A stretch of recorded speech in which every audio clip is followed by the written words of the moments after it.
a very interesting question was raised on Shabbat to a share I went to. It's a question the Rambam asks, Maimonides. Which is a bigger thing? Somebody who does the right thing because the Torah told them to do it, and as they would say, the Bible, this is what the Bible tells me to do, or somebody who who reasons it out and does the right thing. And it's a very interesting question because we know there are a lot of good people who are not religious, who are, in fact, many atheists are good people. Uh, but is that a guarantee that they will always do the right thing?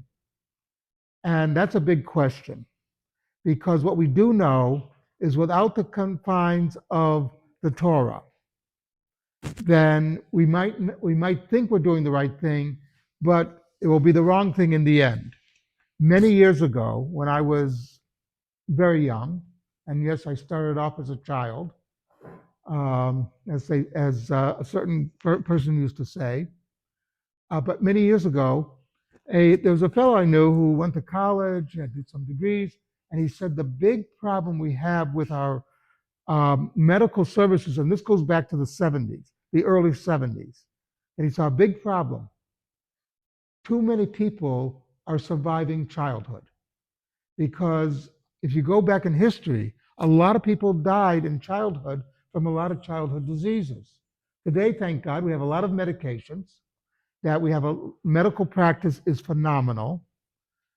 People are living longer, and a lot of people are surviving childhood who would normally have died before the age of bar bat mitzvah. And they're bringing with them those genetic things, those genetic markers that they would die before that. So his thoughts were logical. Let these people die because we needed the people to be healthier. There's a logic to it, but it's wrong. We see this, that the Torah's view is just because somebody isn't, quote, physically or mentally fit, there's not a condemnation on that person. It's an opportunity for us to help them, to do the mitzvah of helping them. But it's not something that they should be looked down upon or to be allowed to die, like the Greeks would take a deformed baby and leave him on a mountaintop to let him be killed. Because we don't want imperfect people. We only want the perfect.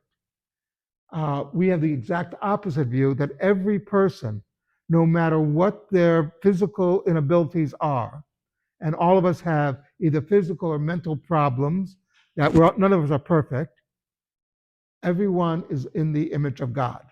And we have to realize that. And that's why we sort of side on the idea that that it's the Torah which is our rule and guide. The Tanakh, the Torah, the Bible, that's our rule and guide and how to behave and how to do the right thing. Without that, we'd be lost. Something to think about.